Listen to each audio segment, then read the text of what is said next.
Bonjour à tous, aujourd'hui un podcast particulier, je vais commenter et je vais vous présenter les 7 règles d'or d'une énergie et d'une santé au top par qui? Par monsieur Anthony Robbins, la référence mondiale du développement personnel et du coaching. Si vous voulez découvrir ces règles, restez ici, ça se passe juste après générique. Ce que je sais, c'est que la santé est notre bien le plus précieux et que l'énergie donne à notre vie tout son sens et sa saveur. Je suis Mathieu Verneret, votre coach sportif, enthousiaste et déterminé. Après avoir consacré ma vie au sport, ma mission est aujourd'hui de vous aider à obtenir plus de forme et de joie dans votre vie. Car s'il y a bien une chose que j'ai retenue de ma pratique des arts martiaux, c'est qu'un corps sain et fort permet de se sentir bien dans sa tête. J'ai fondé Live Circle à Lyon, une salle de sport pas comme les autres qui vous propose un accompagnement personnalisé vers vos objectifs ainsi que de nombreux cours collectifs. Bienvenue dans mon podcast, à travers lequel je vous donnerai toutes les clés pour faire littéralement exploser votre niveau de bien-être et obtenir, notamment grâce au sport, la nutrition et le développement personnel, ce qui deviendra bientôt la nouvelle et plus grande richesse de ce monde, la santé. Alors allons-y à 110%. Bonjour à tous, je suis ravi de vous retrouver sur le podcast 110%, un nouvel épisode un petit peu différent aujourd'hui, un modèle, un format nouveau. Effectivement, je vais commenter aujourd'hui une œuvre phare, une œuvre majeure de la littérature du développement personnel sur le thème de l'énergie et de la santé. Ce que je vais faire aujourd'hui dans ce podcast, c'est que je vais vous parler d'une œuvre phare qui s'appelle Pouvoir illimité d'Anthony Robbins. Alors, pour vous refaire l'historique, donc moi, je suis un fervent lecteur d'ouvrages de développement personnel. En tant qu'entrepreneur, évidemment, je passe beaucoup de temps à lire ce type d'ouvrage, voilà, pour trouver de l'inspiration, de la force et des méthodes aussi, des techniques concrètes pour avancer dans ma vie d'entrepreneur.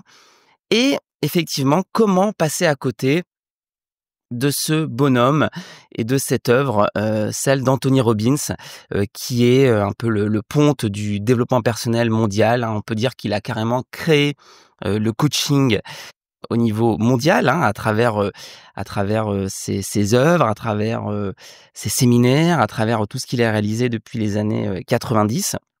Et il y a ce fameux livre, l'œuvre principale d'Anthony Robbins, le livre Pouvoir illimité. Je me suis dit, en tant qu'adepte du développement personnel, je dois lire ce livre. Voilà, ça me paraît incontournable. Alors le truc, c'est que ce livre, hein, c'est un pavé de 500 pages, donc c'est un livre qui est quand même costaud. Je me suis dit, voilà, je peux pas prétendre m'intéresser au développement personnel et ne pas avoir lu ce livre. Donc je me suis lancé dans cette entreprise. Alors c'est un bouquin qui est très long, qui est très fourni, qui est très détaillé.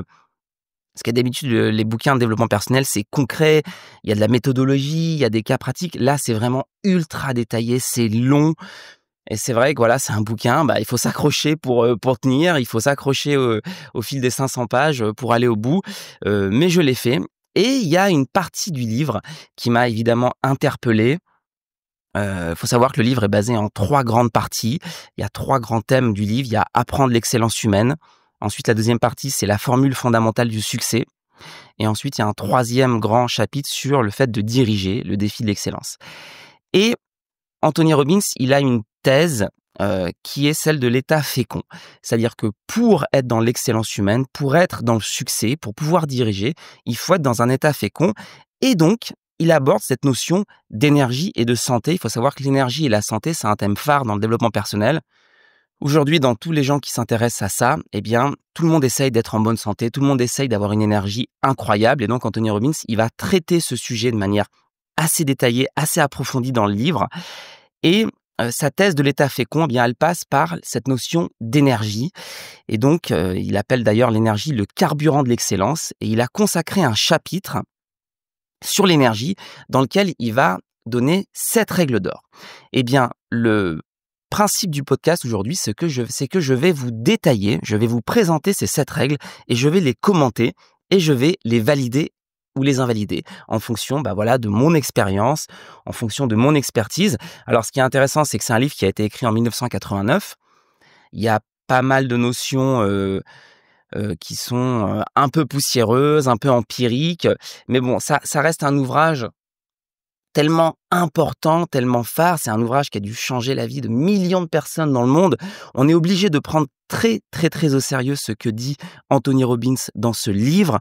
Et d'ailleurs, il a, également des ressources, des références qui sont de très, très, très grande qualité. Donc malgré le côté un petit peu vieillissant, je pense que, voilà, ces 7 règles d'or sont absolument essentielles, incontournables et que tout le monde doit les connaître. Et donc je vais les détailler et je vais vous donner mon avis. Alors là, je m'embarque dans quelque chose d'assez, ambitieux. Je vais commenter Anthony Robbins et je vais vous dire, en fonction de ces règles d'or qui sont évidemment, en lien avec la santé et l'énergie, je vais vous dire si je valide, si je suis d'accord et si je ne le suis pas, je vous expliquerai pourquoi.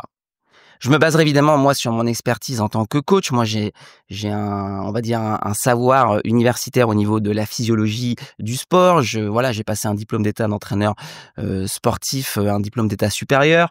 J'ai des notions physiologiques sur la nutrition, sur tous ces aspects-là. J'ai énormément travaillé, donc je vais voir si ces règles d'Anthony Robbins qui ont été dictées en 89, elles collent avec aujourd'hui ma vision de la santé, du bien-être, de l'énergie. Et aussi, on va voir si ça colle avec ce qui se fait aujourd'hui, avec l'énergie du moment, avec la mode.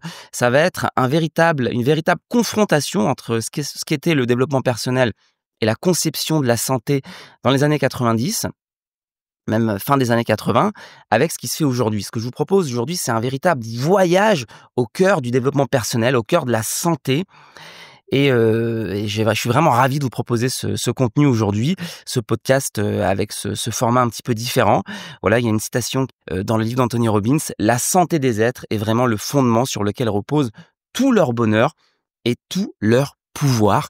Voilà, je pense qu'en termes d'intro, on peut pas faire mieux. Donc ce que je vous propose maintenant, sans plus attendre, c'est de passer en revue ces 7 règles et je vous donne mon avis systématiquement et on est parti pour cette magnifique aventure. La première règle d'Anthony Robbins pour avoir une énergie incroyable qui vous permette justement d'être dans ce fameux état fécond, d'être dans une santé, c'est la respiration. Selon lui, la respiration, c'est un élément absolument fondamental de l'énergie et Anthony Robbins, il considère la respiration au même titre que l'alimentation. C'est-à-dire que sa thèse, qui est développée sur des sur des dizaines et des dizaines de pages, encore une fois, hein, voilà, c'est vraiment un bouquin qui est très, très documenté.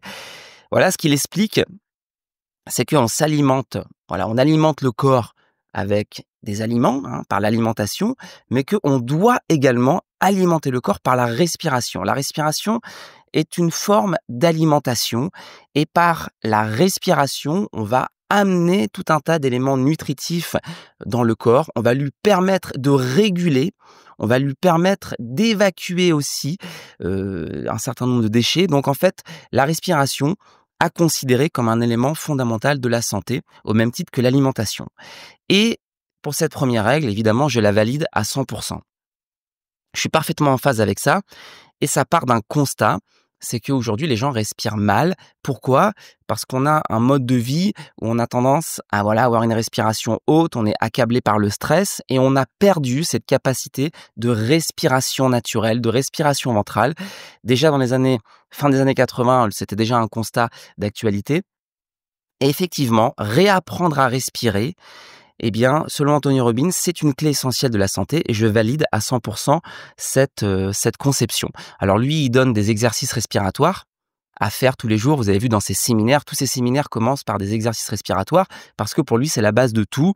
Et je pense qu'effectivement, respirer, ça doit faire partie de notre quotidien et finalement, comment on respire? C'est par le sport. Cette règle, elle incite à faire du sport parce que quand on fait du sport, on favorise sa respiration. Finalement, faire du sport, c'est l'élément principal qui va vous permettre de respirer et d'amener cet oxygène, dans votre corps. Donc ce principe numéro 1, c'est aussi celui du sport et il aborde quelque chose que je trouve absolument passionnant dans la pratique du sport, c'est que selon lui, le sport ne doit pas être trop intense. Parce que quand le sport est trop intense, il va venir apporter une tension dans le corps et il va venir perturber la respiration et perturber les équilibres. Je trouve cette conception absolument géniale. Elle est complètement, je dirais, obsolète d'un point de vue aujourd'hui, je pense, de ce qui existe en termes d'études, en termes de messages qui est passé aujourd'hui en 2000, dans les années 2020 sur l'activité sportive où on cherche l'intensité à tout prix. Eh bien, je pense que c'est ultra pertinent d'avoir une conception du sport qui n'est pas forcément dans l'effort intense, violent et qui va nous permettre justement d'avoir une respiration de qualité. Lui, il dit qu'il faut faire du sport doux, du sport aérobique qui permet de favoriser la respiration sans aller dans les efforts violents. Eh bien, je pense, même si c'est quelque chose d'assez empirique, qu'il a raison. Et moi, à titre personnel, là, je sors d'une préparation, je sors d'une période où j'ai fait du sport absolument intense de manière ultra violente. Eh bien, je peux vous dire que ça m'a pas fait du bien. Ça a pas augmenté mon niveau de bonheur. Ça a pas augmenté ma santé. Et je pense qu'on doit faire du sport, évidemment, mais on doit pas être dans un rapport au sport, dans de la violence. Regardez les gens qui courent, qui font des ultra-trails, tous ces gens-là, qui sont dans un rapport violent par rapport au sport, ne sont pas en bonne santé. Vous regardez leur visage, ils n'ont pas bonne mine. Ils ne transpirent pas le bonheur, ils ne transpirent pas le bien-être. Ce conseil, il est totalement empirique, donc venez pas me mettre des études ou quoi que ce soit. On est dans quelque chose qui va un peu dans l'ordre du bon sens. Et je crois sincèrement, en évoluant, que je vais de plus en plus dans cette conception du sport. Donc, ce premier principe d'Anthony Robbins, la respiration et le sport, sans aller dans la violence, je le valide à 2000% et je trouve ça formidable. On passe la deuxième règle d'or d'Anthony Robbins. Pour avoir de l'énergie et être en bonne santé, vous devez consommer 70% d'aliments riches en eau. Voilà, donc là on est sur une règle nutritionnelle et le constat c'est de dire que la Terre est une zone essentiellement composée d'eau, le corps humain est un élément essentiellement composé d'eau et que pour ces deux raisons, on doit avoir une alimentation essentiellement composée d'eau.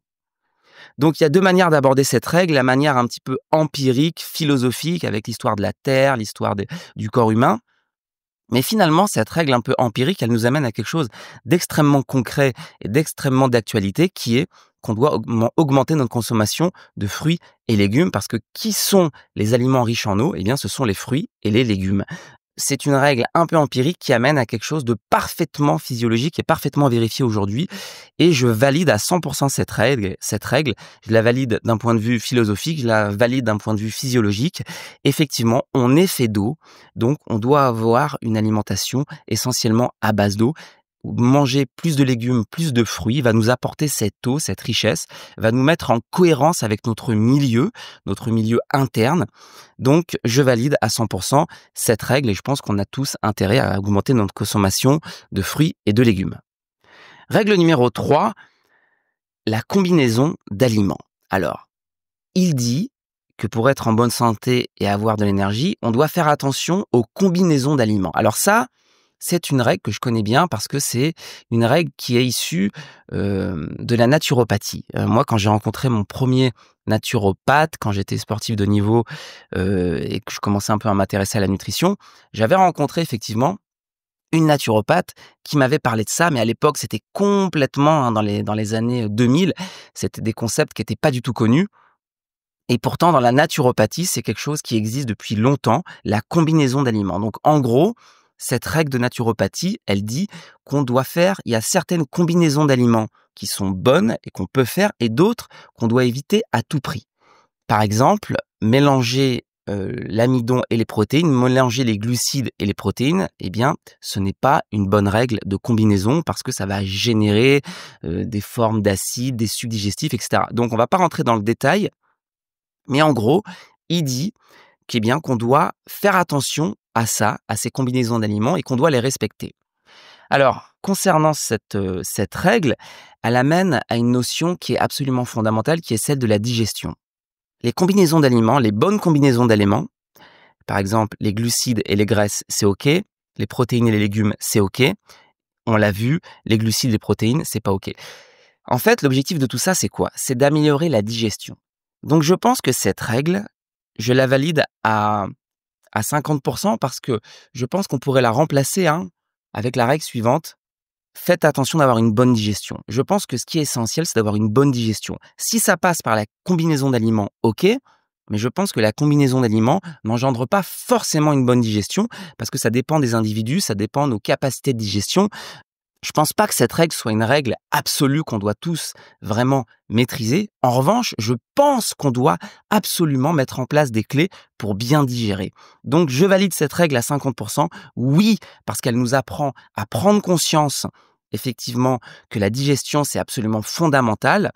Non, parce que je pense que selon les individus, on peut se permettre certaines combinaisons d'aliments. Je pense que ça dépend de nos caractéristiques physiologiques, de notre flore intestinale. On n'est pas tous égaux par rapport à ça, donc je pense qu'il faut apprendre à se connaître et respecter évidemment les combinaisons qui vont être propres à notre métabolisme pour bien digérer. Mais évidemment, ça reste ultra pertinent et c'est une règle, voilà, bien digérée qu'on devrait absolument tous mettre en œuvre.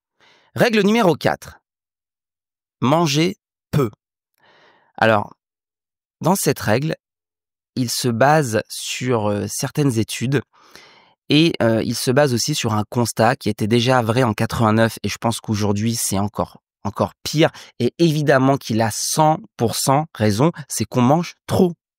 On mange trop. Et qu'est-ce qui se passe quand on mange trop? Bah, ça veut dire qu'on va manger trop de sucre, trop de gras, trop d'éléments mauvais pour la santé. Donc en fait, on va se surcharger, on va fatiguer ses organes, on va fatiguer son pancréas, on va fatiguer sa digestion, donc voilà, etc., etc., etc. Le fait de trop manger, on va mettre notre corps en excès et on va augmenter nos chances, évidemment, de développer une maladie. Le fait de trop manger, on va se créer une digestion également fatigante qui va vous demander plus d'énergie et on va perdre de l'énergie. Donc, selon lui, pour augmenter son niveau d'énergie, il faut manger moins et il a raison, je valide à 2000% cette règle. On mange beaucoup trop. Et d'ailleurs, il a créé un dicton à partir de cette règle où il dit moi, j'adore manger. Faites-moi confiance. Mangez peu. Ainsi, vous vivrez assez longtemps pour manger beaucoup. Donc lui, sa thèse, c'est de dire mangez peu. Comme ça, vous allez pouvoir vivre longtemps et finalement manger beaucoup sur la durée. Plutôt que si vous mangez beaucoup tout de suite, vous risquez de développer des maladies. Donc, oui, je valide à 100% cette règle. Oui, on mange beaucoup trop, on se surcharge beaucoup trop, on est dans un excès de consommation. Je pense que cette règle en 89, quand il a écrit cette règle, elle était déjà je dirais, le reflet d'un véritable problème de société. Je pense qu'aujourd'hui, cette règle, elle est multipliée par 10 et qu'aujourd'hui, dans cette société de surconsommation, on est dans une surconsommation absolue, quotidienne, généralisée et qu'on devrait tous prendre conscience que voilà, on pourrait réduire nos quantités alimentaires, on se porterait aussi bien et on limiterait un certain nombre de maux et de maladies. Règle numéro 5 d'Anthony Robbins pour une santé et une énergie au top, consommer plus de fruits. Alors, et là, je vais vous dire un truc, c'est réel. J'ai fait un podcast il y a 2 ans ou il y a 1 an et demi, avant de m'être lancé dans la lecture, et où je disais les fruits sont des aliments magiques. Donc, j'étais arrivé à la même conclusion qu'Anthony Robbins quelques années après, avec du retard. Mais évidemment, les fruits, pour tous ceux qui connaissent la nutrition, tous ceux qui se sont intéressés à la nutrition, tout le monde sait que ça fait partie des aliments les plus extraordinaires sur la Terre. Les fruits, moi j'appelle ça les aliments magiques. Pourquoi? Parce que les fruits apportent de l'eau. On l'a vu avant. Les fruits apportent des vitamines, des minéraux. Les fruits apportent de l'énergie, mais une bonne énergie avec un index glycémique bas. Donc les fruits, c'est un aliment de rêve. C'est un aliment qui va vous permettre justement d'avoir cette bonne énergie, vous amener tout ce dont votre corps a besoin. On ne mange pas assez de fruits. Les fruits devraient remplacer un certain nombre de glucides, de céréales qu'on consomme. On devrait manger des fruits lors des collations. On devrait manger des fruits avant de faire du sport. On devrait manger des fruits tout le temps. Donc oui, je valide à 2000% cette règle. Manger des fruits pour être en bonne santé et pour avoir de l'énergie. Règle numéro 6, pour être en pleine énergie, pas de protéines et pas de produits laitiers. Alors là, on arrive sur un sujet beaucoup plus délicat, beaucoup plus tranché, beaucoup plus clivant. Donc la première partie de cette règle d'Anthony Robbins, pas de protéines. je ne suis pas d'accord avec lui. Je suis en opposition complète avec lui. Pourquoi? Parce que là, dans le bouquin, il part dans un délire philosophique où il dit que manger la chair d'un autre être vivant, ce n'est pas voilà, c'est pas ça qui va nous amener de l'énergie. Voilà, donc il part dans un délire un petit peu, végan avant l'heure, philosophique et ça, je ne valide pas, philosophiquement parlant, cette thèse. Je ne la valide pas d'un point de vue physiologique, je ne la valide pas d'un point de vue, spirituel. Parce que moi, je pense exactement l'inverse. Je pense que manger un animal, je trouve ça extrêmement noble. Je trouve ça je trouve qu'au contraire, en mangeant, la viande d'un animal, j'ai la sensation de récupérer une énergie que la terre me rend. Philosophiquement, je suis complètement, en désaccord avec lui sur ce point-là. Hem, voilà, donc on peut pas être d'accord sur tout. Selon lui, on doit pas manger de protéines pour l'aspect, éthique et également pour l'aspect physiologique et là, il se base sur des études qui aujourd'hui sont encore, je dirais, propagées par, les véganes, par les végétariens, tout ça et moi, je pense que ces études-là sont fausses. Je suis pas en phase avec ça. Je pense que, ces études-là, ce sont plutôt du révisionnisme, alimentaire. Voilà, on va pas rentrer dans le détail, mais je suis pas en phase avec ça. Je pense que c'est faux. Je pense, au contraire, moi, je suis totalement partisan je dirais de la thèse évolutionniste, paléolithique qui dit que on a consommé des protéines pendant des centaines de milliers d'années et que du coup, on est parfaitement conditionné pour ça. Je valide parfaitement cette thèse évolutionniste et du coup, je pense que cette espèce de révisionnisme de dire qu'on est fait pour manger des légumes, qu'on a toujours mangé des légumes et qu'on n'a jamais mangé de viande, je trouve ça un peu ridicule. Mais c'est mon avis, ce n'est pas l'avis d'Anthony Robbins et on est en désaccord là-dessus. Voilà, maintenant, là où on est tous d'accord, c'est qu'aujourd'hui, la cause animale et ce qu'on fait aux animaux dans les abattoirs et la manière dont la consommation des protéines en excès est gérée, on est tous d'accord pour dire que c'est absolument abominable. Et là, on est tous d'accord et il y a pas de débat, sauf qu'il faut pas tout mélanger. Il faut pas mélanger la philosophie, la politique, l'éthique et la santé. Moi, aujourd'hui, je suis pas là pour faire ni de la politique, ni de la philosophie, mais surtout de la physiologie et je pense que manger des protéines raisonnablement, on a dit qu'il fallait pas trop manger, je pense que c'est bon pour la santé. Voilà. Donc Anthony Robbins, lui, eh bien, il est pas d'accord avec ça. En revanche, là, on est d'accord, c'est que dans la deuxième partie de sa règle 6, il dit: «Pas de produits laitiers» et là, évidemment, je suis 100 d'accord avec lui.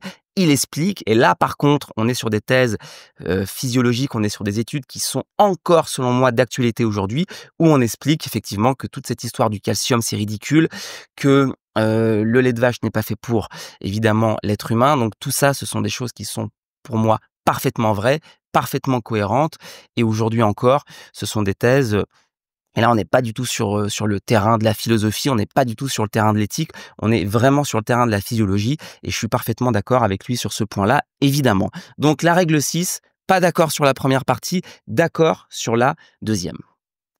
Et enfin, on arrive à la dernière règle d'Anthony Robbins, pour un maximum d'énergie et de santé. Lui, il dit: «Ne consommez pas de compléments alimentaires» et je vais être également en désaccord avec lui sur cette dernière règle. Alors pourquoi lui déjà, il nous dit de pas consommer de compléments? Ça a du sens et je trouve qu'il a raison quand il dit: «Votre alimentation, elle doit être dans votre assiette. C'est votre alimentation qui doit vous apporter tout ce dont vous avez besoin». Il a raison et on devrait tous avoir cette base de raisonnement. C'est que c'est par l'alimentation qu'on va manger au quotidien qu'on va donner à notre corps tout ce dont il a besoin et d'ailleurs, il n'y a rien de mieux. Les compléments alimentaires peuvent pas rivaliser avec des aliments naturels qui vont être consommés de la bonne manière au bon moment. On est tous d'accord avec ça et on le sait. Et évidemment que je suis parfaitement en phase avec cette idée de dire qu'on doit avoir une alimentation naturelle, solide, quotidienne et que c'est à elle de nous apporter tout ce dont on a besoin. Je valide à 100% évidemment cette thèse. Mais je pense qu'aujourd'hui, malheureusement, je trouve que c'est un peu utopique dans le monde actuel de faire croire aux gens qu'ils vont réussir, juste avec l'alimentation, juste avec leur organisation. Moi, je vois en tant que coach comment les gens galèrent et comment les gens souffrent et comment les gens n'arrivent pas à s'organiser pour manger correctement. Comment peut-on aujourd'hui, avec l'alimentation moderne, avec notre vie moderne, apporter tout ce dont notre corps a besoin? Je pense que c'est un peu utopique et que je recommande l'utilisation des compléments alimentaires à petite dose, encore une fois, mais je pense que c'est un soutien, que c'est une aide et qu'on doit, l'utiliser et qu'elle vient pallier, eh bien, à notre mode de vie et également à la densité nutritionnelle des aliments qui ne fait que chuter. Moi, je pense qu'entre le moment où il a écrit ce livre en 89 et aujourd'hui, je pense que la densité nutritionnelle des aliments a chuté d'une manière mais faramineuse. Donc, de plus en plus, on se retrouve en carence et que dans ce contexte-là, je pense que se complémenter intelligemment, c'est pas une mauvaise idée. Donc, je suis moyennement d'accord avec lui sur ce point. Voilà. On a fait le tour, les amis, des 7 règles d'Anthony Robbins. Je vais vous les redonner tout de suite. Règle numéro 1, bien respirer. Règle numéro 2, consommer des aliments riches en eau. Règle numéro 3, faites les bonnes combinaisons d'aliments. Règle numéro 4, mangez peu. Règle numéro 5, mangez plus de fruits. Règle numéro 6, pas de protéines et pas de produits laitiers. Règle numéro 7, pas de compléments alimentaires. Voilà, je vous ai détaillé les 7 règles. Je vous ai donné mon avis à chaque fois. Donc, je suis globalement, évidemment, en parfaite symbiose avec Anthony Robbins et avec ses règles qui sont de 1989, à part sur la question des protéines animales et des compléments. Mais voilà, à 95%, on est parfaitement en phase. Évidemment que je suis totalement en adéquation avec sa conception de l'énergie, de la santé. Et je pense que voilà, c'est cette œuvre, je pense qu'il avait déjà compris et qu'il parlait déjà en 89 de choses dont en France on a commencé à en parler, mais il y a quelques années. Je veux dire, c'était complètement avant-gardiste, c'était un visionnaire, je pense, en 89, de parler des combinaisons d'aliments, de naturopathie, de même sur la cause de animale et sur les protéines. Il était en avance sur tout, il avait compris, il aborde des débats qui sont arrivés 20, 30 ans après. Donc je suis admiratif de son œuvre, je suis admiratif de son combat, je suis admiratif de ses conseils et évidemment, je recommande à 100% les conseils d'Anthony Robbins et je suis d'accord avec lui sur cette règle. Je pense que, pour avoir aussi beaucoup étudié, cette question et encore récemment, je pense que l'énergie, c'est ce qu'il y a de plus important. Je pense que c'est la première chose sur laquelle on doit travailler. Peu importe votre objectif dans la vie, que vous soyez entrepreneur, que vous soyez mère de famille, que vous soyez sportif, que vous soyez pratiquant, la base de tout, c'est l'énergie. Si vous n'avez pas un haut niveau d'énergie, vous ne pouvez rien faire ou alors vous faites tout mal. Donc, quand Anthony Robbins dit la clé de tout, c'est l'énergie, évidemment, c'est la base du coaching, c'est la base du développement personnel, c'est la base de tout. Donc, je pense que la première chose à faire dans nos vies, peu importe la finalité, que ce soit, être heureux en famille, que ce soit, être en bonne santé, que ce soit, gagner des compétitions, que ce soit, être entrepreneur. La base de tout, c'est l'énergie. C'est le carburant de l'excellence, c'est le carburant de la vie. Donc mettons en place des choses dans notre vie pour augmenter notre énergie.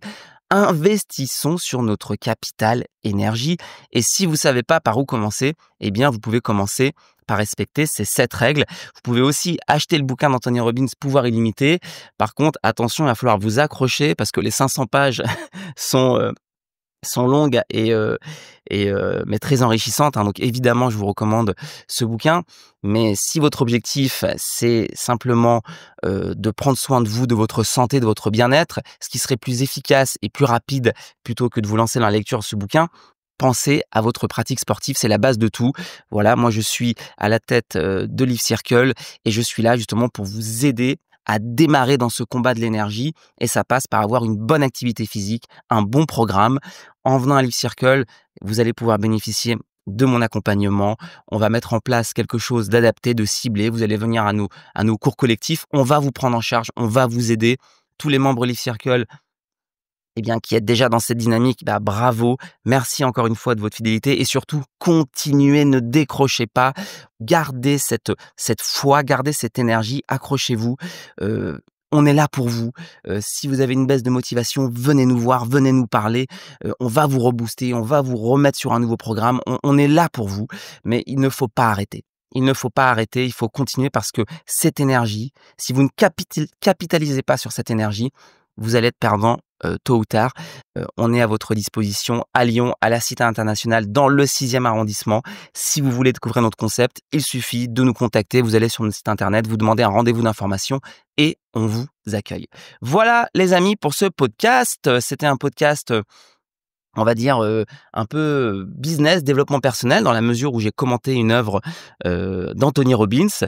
Je pense que c'était, voilà une aventure, intéressante. Dites-moi ce que vous en avez pensé. N'hésitez pas à commenter, ce podcast. N'hésitez pas aussi à le partager, hein, si jamais vous avez, apprécié et puis, n'oubliez pas que c'est la plus belle des manières de rétribuer ce travail, c'est de liker, de commenter, de partager. Ça se passe comme ça sur les réseaux sociaux. Il n'y a que ça qui permet d'aider le podcast. Donc, je compte sur vous vraiment pour ce petit geste. Évidemment, si ça vous a plu.